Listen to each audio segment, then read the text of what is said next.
आज चाहिँ बिहान लास्ट नै जाडो थियो, त्यही भएर काममा जान पनि मलाई ढिलो भएको थियो। त हेलो साथीहरू, स्वागत छ हजुरलाई मेरो मिनी भ्लगमा। आशा छ हजुर सबै सन्चै हुनुहुन्छ होला, म पनि सन्चै हुन्छु। सन्चै छु भन्नाले हल्का रुगा खोकी चाहिँ लागेको छ, त्यही भएर बिहानमा मस्त तातो पानी तताउँछु।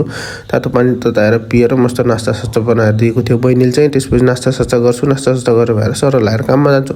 काममा पुग्न चाहिँ यता हेल्परले चाहिँ मस्त लसुन सफा गरेर आएको थियो, बहिनीले पनि यता मिर्ची सफा गरेर आएको थियो।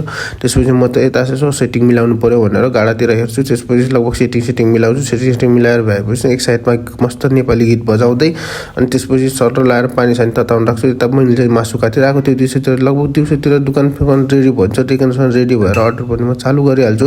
अर्डर चालु गरेर भएपछि चाहिँ यस्तरी अर्डर आएको थियो कि मलाई खाना खाने टाइमै मिलेर आएको थिएन, रिस पनि उठिरहेको थियो। यता बहिनीले चाहिँ मन्चुरियन सन्चुरियन छोडिरहेको थियो टक्क लाएर मस्त लाएर। त्यसपछि म चाहिँ यसो टाइम मिलाएर खाना बस्छु। त्यसपछि खानासाना खाएर भएछु। त्यसपछि रातिको बेलामा पनि यसै कस्टमर पनि लगभग सबै शान्त भएको थियो। त्यसपछि दोकान पनि बन्द गर्छु। दोकान बन्द गरेर भएपछि अब रुमतिर जानु पऱ्यो भनेर रुमतिर तर्फ लाग्छु म।